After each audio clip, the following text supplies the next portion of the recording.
This is good. This is good. Probably the best thing so far. Also the unhealthiest thing. Yeah, that's probably why. It's right. Good. Yeah, for sure. Niggas taste that grease. You're like, hell yeah, this shit's working, boy. Body start responding different.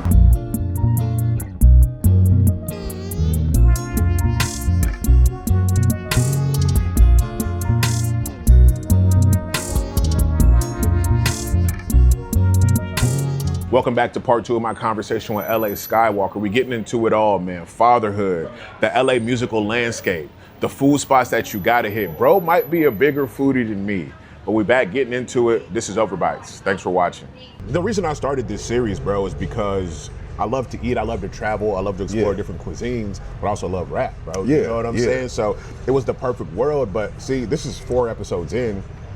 Like this is blowing my mind right now because it's just never something I would have guessed. Like I did see you at Harold's, like, you know what I'm saying? But I was just like, you know, it's a gig for him. I didn't know that was actually like a real passion of yours. No, bro. I worked, bro. I didn't work at Quiznos. I didn't work at Miss Peach's Soul Food in North Hollywood. Okay. Like I've been in many kitchens. Yeah. Just learning the game because I ain't gonna lie, growing up, you know what I'm saying? Like I moved out when I was 18, bro. So being out on my own, I had to figure out how to cut costs. Yeah, for sure. So nigga, I'm like, all right, I had to put what my money going to, and I spent a lot of money on food. So I'm like, shit, if I work at the spot, that's cutting costs immediately. Bro. You know what I'm saying? Like, so I had to do that off the rip to be like, man, I gotta eat. If I get free food, then for sure. Absolutely. I did that in college, bro. I was working at a cafe. It was an acai cafe. Yeah. So I was eating acai for like dinner, bro. You know what I'm saying? Oh, yeah. But we was also next door to like a pizza restaurant. So it was like, yo, swap the bowl for a slice of pizza or something like that, bro. Over there at the Harold's over there, Culver City at Fox Hills Mall. Yeah. Where we was swapping out. There was a Five Guys right next. We had a deal going with them boys. Sure. We had a real partnership. Yeah, that grilled cheese cheeseburger, man. We had that first. They told us about that before it even hit TikTok and all that. Yeah. That's what's up, bro. All right, let's transition to the music, to the tape. Weezy at it again, the deluxe specifically. I said the first thing that stood out to me as I got through the album, there's a Get Nekkid flip on there. Oh yeah. Mausberg Get Nekkid. Oh yeah, flip, you know, the classic. A lot of people don't know about that record. Bro, so at my job, shout out to the homie Andy, bro. He's from Australia. Yeah. And we was having conversations about Kendrick and like King Kunta. And I was like, well, have you heard like Get Nekkid by Mausberg, bro? And he's like, because it's not on Apple Music, bro. I don't think it's on Apple Music. You gotta go on YouTube. So I was like, bro, listen. Essential West Coast, like classic staple, you know what I'm saying? Hard, man. Mausberg was so hard, bro. Mausberg was hard. Like we had something, bro. Like I said, a student of the game, a lot of people don't really know Mausberg. Yeah. City, like Mausberg had flow. That's what people don't even get. Like, bars. Was hard. Man. Like, yeah. So when you do the Get Nekkid flip, I was like, all right, cool. I'm fucking with this. Like I'm already in, you know what I mean? I'm just a fan of that. So I was like, I'm already in. Then we get down in the tape tomorrow and let's get to the maestro now. He's going crazy. Yeah, Maestro's going crazy. Who is that to you? How do you Maestro, that's my dog. I met him through my boy Red in the Building. Okay. Shout out Red in the Building. Who's also on the tape. Yeah. No, Red, he's a producer as well. Super producer out here. He's got crazy placements right now. Yeah. So him and Maestro, they like Shaq and Kobe with this beat shit. Word. So I met Red and we started working on our project, Walk in the Building. I met Red through Chuck Dizzle and Homegrown Radio. Oh shit, okay, yeah. So we and Red cooked up, we was cooking up in the studio. He brought Maestro, and the vibe was just like, I vibe with both of them. Right. Like they my brothers, bro. Like, I take that serious, like when I can meet people in the music industry and then we just click. Yeah, for sure. You know what I'm saying? So our energy, everything is all aligned, and so that's how I met Maestro. So after we did, because we were recording for tapes simultaneously. Got you. So I'm recording. For different tapes, Yeah, I'm recording for me and Red project, and I'll be recording for me and Maestro project. Got you. So because Maestro's featured on me and Red project, and Red is featured on me and Maestro. Yeah, for sure. So just to see the progression of both of them just in such short time is just it's just mind blowing. You're watching them get better. Yeah, like I'm watching them just go crazy, and just watching them, the city just get more and more of their production. Like I'll be watching random people and they'll be on their beats. I'm like, just made me smile when I see my boys. For sure, because I'm a fan now, bro. You know what I mean? I wasn't familiar with Maestro's game before this, but now I'm like, oh shit. Oh yeah, bro. Yeah, bro. They're going crazy, bro. Yeah, he got you in your bag a lot on this tape, bro. Like, man, there's a song I want to get to. So when you get to Scrimmage, When you get there, I think that's kind of like the middle of the project. I feel like you got into like full form. Let's Do It, full form, bro. Like, when you think about like the sequencing of this album, or just, let's talk about Scrimmage and Let's Do It specifically. Like, did you feel like those songs were anything special? Did you feel like you were extra in your bag? Because to me, those are standouts. Yeah, well, the original tape, the original track listing, Scrimmage, I kicked off the tape with Scrimmage. Okay. So when I do my deluxes, I always put the new songs first. Yeah. You know what I'm saying? Put them first to switch up the vibe of it. Because I don't want to put them too late in the project. For sure. Because people's attention span, they'll just drown out. Interesting, okay. So I put all the new stuff on the deluxe first. Yeah. So by the time you get to Scrimmage, they like, hold on, what's going on? It's a complete change. Sure. Yeah, you know what I'm saying? Yeah. So Scrimmage, like I said, with this tape, with Maestro, I was really looking at it sort of like my dedication series. Like, Yeah. Like, you know what I'm saying? I'm on my Wayne dedication because we was really just like, I was just gassing up. It was hella records where I was just like, I'm not even doing no hook. I just got to get this shit off. Just rapping your ass off, bro. Yeah. And it was surprising, bro. Let's Do It, because Let's Do It, the next song. Yep. Same thing. Once I got in that pocket, I'm like, oh shit. But now it makes more sense that you started off the original tape with that. Yeah. Because you started off just gassing. Yeah. And now you kind of added these other songs on top of it, which I do fuck with. Like, but those just stood out. They just hit me. I was like, oh shit, like he's doing something different on here. Yeah. Now, you talked about being in a collaborative situation. Have you been in situations where you're not like, you feel like you're forcing a collab? Or you're forcing the chemistry? Do you still like do that? Like, do you work at something that's like, all right, man, we tried it, I'm gonna keep trying, or do you just like with the Maestro, it just feels natural, so you're like, let's just do that? It's kind of like, I can say in my career before, yes, I have forced some stuff before, but it's like now I kind of like do quality control. Okay. So it's like when it's certain people, like I won't work with certain people that I just don't see myself vibing with, or if I just don't like every feature that I got on the album, I like their music. Yeah. Like, it don't give a damn if they don't like my shit. I like your shit. You know what I'm saying? So it's like, so I know I'm gonna do my thing and perform because I like what you bring to the game. And that's really what I do. Like, I do a lot of collaborative work with what I feel that the rap game needs or what they need from me. Interesting. Yeah. What do you think the rap? What do you think the game needs from you? But what do you think you offer that maybe any other artist doesn't offer? Experience and a genuine love for the sport. That's what a lot of people, when you genuinely love the sport, you're gonna be able to bend and be a little bit more lenient with certain things. You're not gonna be when people are so hell bent, like, no, this is my style and I'm only doing this, and it's like, nah, I'm open minded. When it comes to this, like, I'll get on any beat. I'll get on a southern rap beat. I'll get on whatever, trap. I'll get on whatever, just because I'm a student in the game and I like to push the limits of my creativity. Yeah, for sure. I think you kind of mentioned that people not loving the game so much, because we have conversations like this all the time. It's like rap became a hustle. Yeah, for a lot of people. Which is like I get it. You want to get the bag, and a lot of people done got the bag with that mindset. Like, okay, I'm gonna go into this, get this bag.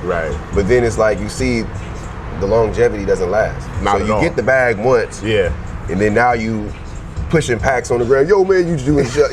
Yo, man, come shop with me. So much, yo, I got the bank accounts, and it's just like, bruh, you doing too much for it. Like, now because you done fizzled out, you don't know what to do. Being a student of the game is always going to help you know what the next move is. It's going to be like your center. Yeah, because you're listening to what's going on. A lot of people don't listen to what's going on. Like, I'll go up in there, I'll go holler at my young niggas and see what they listening to. And I'm like, wait, what's y'all top? Let me see what y'all listening to. And then it's like, all right, I'll start doing my research because I just want to see where the sound is going. For sure. Because it's evolution. Every year is changing. Every year is somebody who's the hottest, and so you got to catch up in order to stay relevant. Because you don't want to sound dated. You don't want to sound dated. That's the problem. You don't want to sound dated. You also don't want to chase though either. No, you don't want to chase so that's a thin line. You don't want to chase to where you're trying to mimic. But you also don't want to be out the loop. To where you just don't know what's going on. And they can tell you don't know what's going on by the music. They can tell by just the lingo you saying. Like, bro, they're like, OG don't know what's going on. We don't even say that no more. Like, you know what I'm saying? They'll be like, what the hell? Hey, did he say no cap? Huh? No cap. Niggas saying some dab. Niggas might say hit the dab on them or something. You be like, whoa, OG? Niggas ain't said that. The floss? Like, Yeah, that's funny as hell. But yeah, I think it is a fine line. But I guess it is with any inspiration, as I just think about just being creative in this, it's like taking what I love from somewhere and pulling it in without taking a whole shit. Yeah. You know what I mean? No, that's what stood out to me about it. Like, bro, this is Anthony Bourdain inspired. Yeah. You know what I'm saying? I love that he sits and talks to people about food in different parts of the world. But, you know, he got kitchen experience and shit that I don't have, and I don't need to have that, you know what I mean? But just like his love for life and food, it's like, all right, I got that. You know what I mean? I have that as well. That's what we share. That's what we have in common.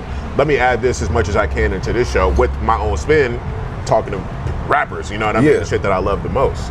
So, yeah, it's interesting, bro. And going back to the social media conversation, how it changed, niggas are chasing that, right? Or they're trying to make the algorithm happy. Trying to force the viral. You can't force the viral, because now that's what people are just seeking, and they just willing to do anything. Literally to go anything. Viral. And it's just like, bro, just be yourself. Like, just just chasing it. Just chasing it is crazy. Like, that's this time that we live in. Everybody want to chase it. Everybody want to. All right, so being yourself is what we ask everybody to do, right? You just had a daughter. Yeah. That's something you're going to tell her. You're going to tell her that. Be yourself. Here's the thing about it. If you're not comfortable in your skin, you can't never fully... Yeah. Even though that would be the most helpful thing for you to do, it's just like, whatever that is to you, you know what I mean? Yeah. Whatever shame or social pressure, it's tough, bro. It is. How did you like find yourself and become comfortable in yourself as not just an artist, but just like as a human? You know what I'm saying? Doing a lot of self-work.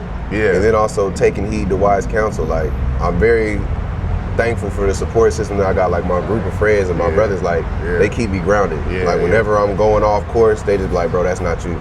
Like, they keep it real with me all the time. Like, bro, that's not you. Just stay in your lane. Whenever they see me going off course, they always bring me back to reality. Right. You know what I'm saying? Because a lot of people surround themselves with yes men just to make themselves feel better. For sure. They don't want to look in the mirror, you know what I'm saying, and unpack these layers that's going to make you a better person. So it's like, I can just attest that to the people that I'm surrounded by. Yeah, for sure. And your friends are OGs, or you know what I'm saying? Yeah, because like I said, I listen to counsel from old, from the people my age and younger. Yeah. You know what I'm saying? Like, so it's like, learning never stops. Just because you get older and you think you know, you don't know it all. Yeah, for sure. You're never going to, right? Never. Like, what do they say? Like, you're the best project you'll ever work on. That's what I see people say, but it's like, it'll never be over though. Ideally, no. You know, you 60, 70, hopefully you still trying to like... No, there's still things you can learn. Yeah. Like I said, I'm teaching my mama how to use her phone. Yeah, for sure. Like, for sure. Same thing. You know, my mom, and like, sometimes my mama have learned some shit that I don't know. Yeah. Because she'd be like, oh shit, I learned how to do ABC. I'm like, oh damn, like you went to go do it. And that's like, I don't know, if you're not doing that, I don't know what you're doing it for. You know what I mean? You cap yourself off. Yes. Yeah. When you don't want to really just have a thirst for knowledge. Yeah. So it's like, that's why I still read books. I still do my research. Just what you be things. reading, bro? I just read the book, Ways of the Superior Man. Okay. I read that book. That was on Nipsey's reading list, so I read that one. Got you. Is that like self-growth, like personal growth? Yeah, it's just, but it's strictly like a man book. Got you. Like, it's really just talking about, how to better yourself as a man and just different thought processes you should have as a man. So that's why I like that book. Okay. Like, then when I be reading the Bible too. Word.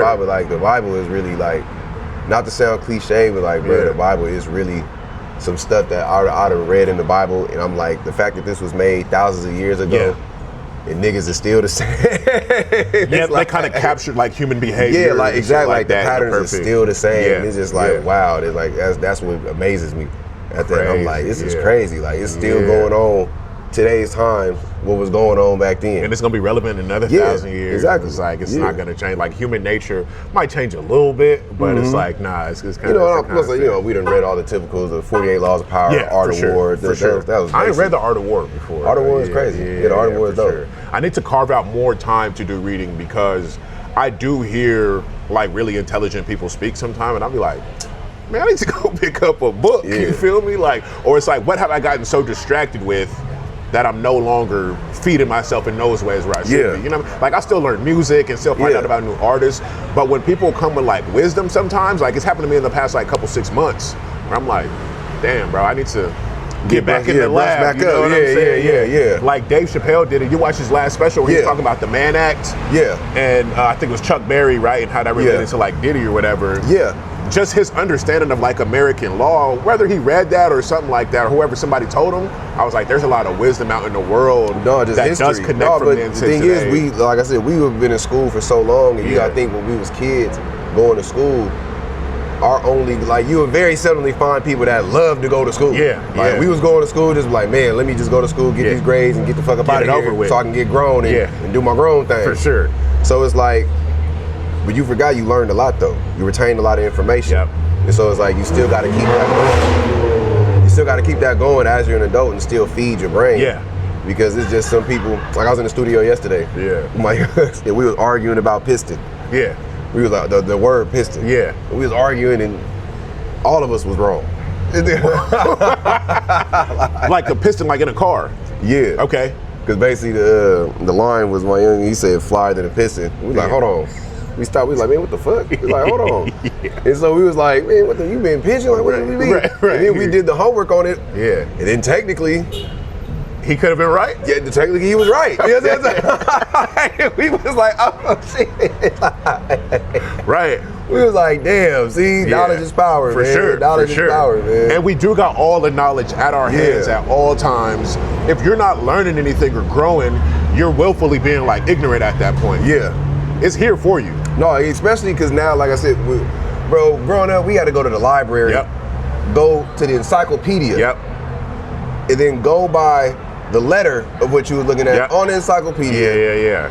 Write your notes down. Go home. You know, like now you could just, hey, yo, Siri. Tell me about 1888. You know what I'm saying? And they'll give you all the high points of what was the highs and lows of the year. Like, it's just crazy. Because the encyclopedia entry was just that too. They was being concise too. I just imagine like, ain't no way these kids should be failing school. For sure not. Ain't no way in today's time you should be getting the F. Like, you should be smarter than. Ain't no way. You should be blowing me out the water with your knowledge. Like book reports, like all that. Like, ain't no way y'all should be lackluster in today's time with all the knowledge that's literally at your fingertips right here. At all times. You can Google. Man. It's a trip. Let's get into this jerk chicken, man. Oh shit. Let's see what's going on. Hopefully they didn't gentrify the jerk. They definitely, I would assume they did a little bit. I can tell by the char on it.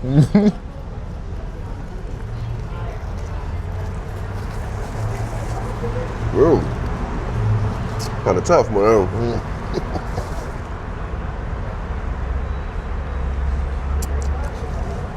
Rise clap, my man. Like, it's not a bad piece of chicken. Still trying to find a jerk. But it's not jerk. See, they went with the store type jerk. Right. Where it's sweet. It's not really. Part of the jerk is the grill on it. Exactly. The grill. So this is more like a sweet kind of situation. Right. Definitely shouldn't have called it jerk. But like for a meal prep, to be healthy, yes. Yeah, like if I came down here for lunch, wanted to get a couple pieces of chicken, I wouldn't be mad at this. But if I came in looking for jerk chicken, now we got a problem. It's cool. Solid. Like I say, nice healthy option. But I'm still gonna go to Mater's Kitchen, man. Go on to Mater's, get you your jerk. You know what I'm saying? So you said Caribbean based. Is that just like a Jamaican, or is it like Belizean as well? No, okay, Jamaican. Okay, for sure. Is that's your favorite Jamaican spot in the city? Mater's, yes. Mater's, and then Donna's. Where's Donna's at? Donna's is in Hawthorne. Okay, so it's kind of far. No, but it's worth it. Word. Yeah, it's worth it. Because I have this conversation 5 times a year. What's the best Jamaican food spot in the city, right?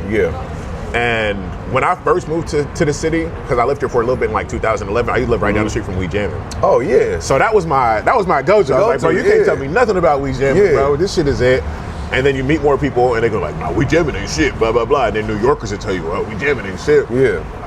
So then, Aki Bamboo. Then I started having Aki Bamboo, and I fucking love Aki Bamboo. I think Aki Bamboo is better than Wee Jammin'. We Jamming is a staple. You know what I'm saying? Yeah, exactly. I like the We Jamming Cafe. Shout out my boy Courtney. I went to elementary school. My dog Courtney, Chef Courtney. Yeah. He doing his thing over there. Absolutely. At the cafe. Yeah. The Fruity Pebble. They started that shit, right? Toast. Yeah. Because I didn't see nobody doing that before. So you got to go over there on the Tuesdays. Yeah. Where he does the Caribbean. Basically, it's like Taco Tuesday, but Caribbean style. Word. He got oxtail burritos, oxtail tacos, jerk shrimp tacos, jerk chicken tacos. Word. He going crazy. So that's at the cafe next to the original restaurant. Yeah, that's right next to there. And he has another location in Inglewood. Okay. On Manchester and Prairie. Okay. Yeah. I got to get in there for that. But We Jamming is. I'll still go, bro. I'll be on the way home or something like that, bro. I'm hitting We Jamming. But Aki Bamboo. I like that. I'm a curry go. I judge place like. I got like a weird system when I go judge places. If I go get tacos. To find out if you got the best taco, I gotta know what your carne asada tastes like. Okay. If you an ice cream spot, I gotta know what your vanilla ice cream. Like, I'm judging you off of your basics, but with Jamaican, I judge based on your curry goat. See, I'm different. I judge you based on your brown stew. Ooh. Yeah. I go taste your brown stew, and if your brown stew ain't hitting no shit, I already know. You don't trust nothing else. Yeah. So your favorite brown stew right now is Mausberg? Yeah, Mausberg. Like I said, Mausberg is my number one. The second is Donna's. Okay. Yeah. I gotta get to Donna's, bro. And then there's a lot of shit that open in downtown. We don't even gotta say a name. Buca's, the funny thing is Buca's is a new spot. Where's that at? That's on Crenshaw in Venice. Oh, that's close. Yeah, Buca's is a new spot. Okay. I tried over there. They could. That's good. Buca's is good too. Okay. Yeah. I fuck with that.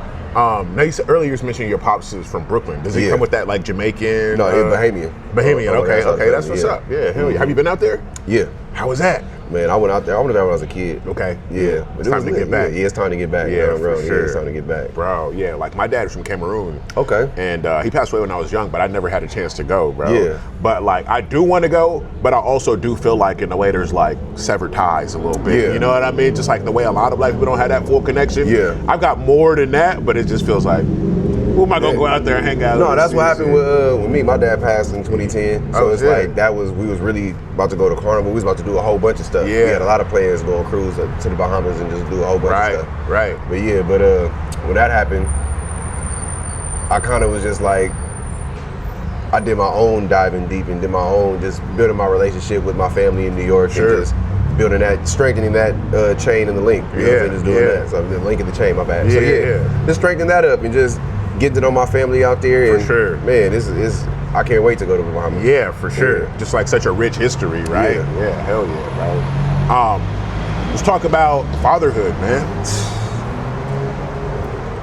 It's just like, it's something in, did you like ever imagine yourself being a father before you got there? Yeah, for sure. That was one of my, as a kid, that was one of my dreams is white picket fence. Yeah. Kids running around.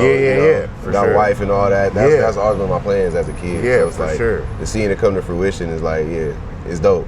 It's like, it's dope. You're learning something, I'm sure, about yourself and about like a human being every day, bro. Man, that new parent shit is, man, she coughed wrong. What's wrong? We gotta go. I done went to the ER so many times and they looking at me like, bro, like, bro, she's good. I'm like, are you sure? They're like, yeah, bro, you good. Cause like if there's one thing a dad gonna do is be protective over his daughter, especially. Got to. Yeah, for sure. Cause I done raised nephews, cousins. I'm not. Okay, so it wasn't completely foreign to you. But no, because the difference is you can drop them off at their designated location. For sure. So it's cool when you got them for a couple days and you're like, you think you doing something like, oh yeah, I'm holding it down. When you got to, every day you got to wake up to them and it's like, I'm like, it's a different situation.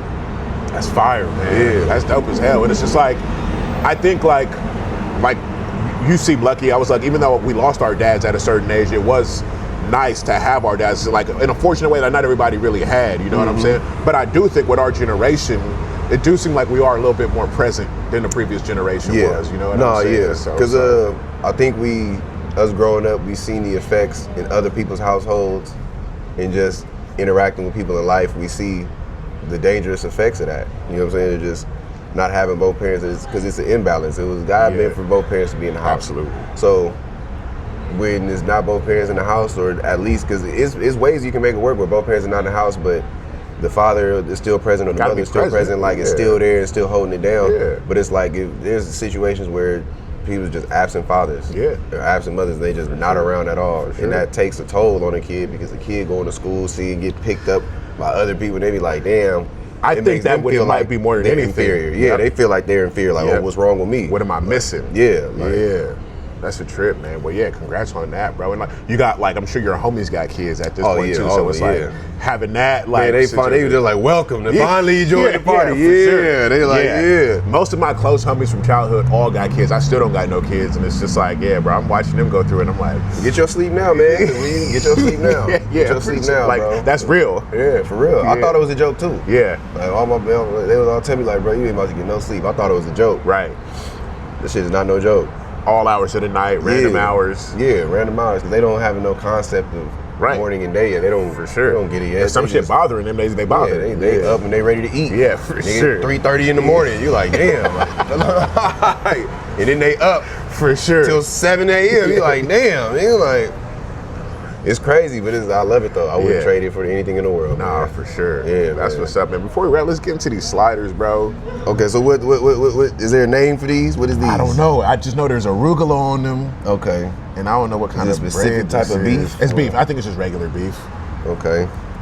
Damn, it's like 3 patties on here or something. This is good. This is good. Probably the best thing so far. So number 1 is this. Noodles a second. Chicken third. Oh no, I'll take the mac. Over the chicken? I'll take the mac over the chicken. Oh!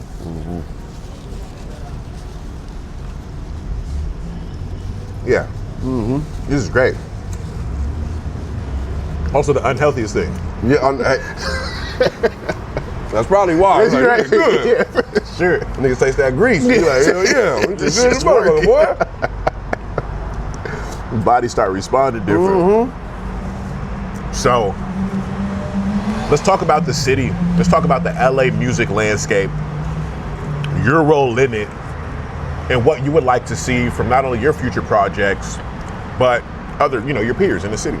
The landscape right now, I feel like people are talking a lot of shit about LA rap. LA landscape, right? And to be honest, it's just like any other city. You have your ups, you have your downs, but you got to understand that due to the fact that there's so many artists to listen to, you got to use discernment, and we can't be so judged so harsh. I feel like we got to be more supportive, even if the shit ain't what it's supposed to be. Now, we're not gonna coddle them and just be like, oh, this shit the hardest shit ever. Yeah. But we're not gonna downplay them at all either. Because when you do that, you break somebody's confidence and then they don't wanna do it anymore necessarily. Keep continuing or trying to get better. They just like, you know what, I'm gonna hang this shit up. Yeah. And whatnot. And like I said, I feel like it's a lot of younger artists coming out because they got some shit where you could just record on your phone. Yeah, like you can record on your phone. Yeah, exactly. BandLab, you can record on your phone. So it's like we got to take that in consideration too. Like half of these cats, half of these young artists that are up and coming, they recording off their phone. We're watching them basically start their careers in real time. Like when we was growing up, bro, you would record. You didn't even think about shooting a video until you got to a certain point. These niggas is making their first song and shooting a video to their first song and then recorded the song on the iPhone, shot the video on the iPhone. Yeah, so it's like we gotta look at it like we can't get mad at that. We just gotta teach the right way. So that's why I feel like my place in it, being an experienced artist, is to just guide the youth in certain manners. Like, but they still you gotta teach them about the old school. Right. So it's like, cause I'll keep it real. The youngsters, man, I listen to a 17-year-old nigga way better than me when I was 17. Word. As far as like, cause now they got the delivery. Like the delivery and the swagger is already there. Right, like these niggas in their mind, they already, you know what I'm saying? So that's what confidence. The confidence is through the roof with these young niggas. So that's why it's like, that's why people are like, oh man, this shit is weak. But nigga, if you listen to half of niggas who's on right now at 17, bro, these niggas was not. It was not it. It wasn't there, for sure. You know what I'm saying? But now they got at least they got part of the package down. Okay, they got the confidence, they got the delivery. Right. Like, okay, so now we just got to work on you doing a history lesson of hip hop, so you can get the lyricism game up, like the depth. Read, nigga read, like you know what I'm saying, like niggas don't read. For sure. Comprehension is key, man. Like niggas don't read, like you know what I'm saying. So they go into the key point, like there's key bars. If you in the game of hip hop, that nigga done said for 30 years. 1,000 times, That niggas done said for 30 years. So that's why you gotta study, so you can be like, okay. So young nigga will say blue and yellow like Mello. Like, this nigga Mello ain't played for the Nuggets, nigga. You know what I'm saying? You know how many times we done heard that when he actually played for the Nuggets? Like, you know what I'm saying? So it's just like, niggas gotta get better and just start studying the game more. And so it's like, take that but freak that. You know what I mean? Like, still do it. It's just like, because I feel like the LA landscape music is in a positive place because there's so much to choose from, but we got to hone in on who we're going to promote as far as like, and not pay attention to the numbers so much. That's what a lot of people do. They'll be like, it's a lot of artists that's getting looked over because they don't have the numbers. There, And so that's what everybody is doing now. They're chasing the analytics and chasing the numbers when not understanding, bro, numbers can be tweaked. Like, numbers can be tweaked. It's about... And how does the music sound? Exactly. It's about the artistry and about the actual... So that's what we need to be standing behind more. Instead of basing who's the hottest coming about the city based off viral, well, this nigga got 100,000, well, this nigga... Like, let's go off the quality of the music. For sure. Like, that's what I gotta say. That's what helped us get back to where we need to be. And understand it's LA, so it's different layers, man. We got the gangbang rap. We got the fly YN rap. We got the underground lyricists. We got the underground lyricists that come from the same vein as like a Pac Div or you know what I'm saying, stuff like that. For sure, like the alternative a little bit. Then we got, you know, the lyricists. Like, it's just so many different layers because the city's so big. Absolutely. So it's like people got to stop grouping everybody together. It's like, all right, let's start putting people in subgenres, and then we judge and put out product like that. For sure. Because if we just grouping same artist, like we group, it be artists that be getting grouped together that shouldn't even be in the same conversation. For sure. It's like you'll never understand artist A if you focusing so much on what artist B was doing. It's like, no, he's doing something completely different than that. And understand it all representing the different shades of the city. Because everybody in the city is different. Everybody ain't the same person. Exactly. They do like to box LA. It's just a bunch of gangbangers and shit. And it's like they're not understanding like it's different people that's outside of that. And even even if it is gangbanging, that's very integral to that's part of the city. You know what I'm saying? So it's like that's cool, but let's not make that the focus. You know what I'm saying? We got that now. Shout out other artists that's doing their thing. Like I said, it's just we gotta stop chasing the numbers and look at the quality. We gotta go back to quality control. Absolutely. And it's the people that they're gatekeeping it. For real. We gotta have more people that gatekeep, that actually know hip hop, that actually, because it's a lot like, you know, a lot of people care, but it's just like, do more research. You know what I'm saying? Do more research. Just don't look at the numbers. Really sift through. Really look at these underground cats. Really go to SoundCloud. Really just, you know what I'm saying? Really find a gem and really hone that to get to where it needs to be. For sure. Because we got talent out here, man. Absolutely. And I just hate that conversation when people be like, LA rap is whack. Like, I hate that shit. I agree. Like, I said this exact same thing in my last episode with Nana. Like, I just hate it, bro. They just fucking put it in a box, right? And I say us because I feel like part of my job, no matter where I am, is to make sure that like West Coast hip hop is represented. You know what I'm saying? It's just like, even though I'm not an artist itself, it's just like, nah, man, here. You know what I mean? Like, here's a platform, it's whatever I could do. You know what I mean? So it's just man, we just got to do better. That's it. We just got to do better and collectivize and just unify more.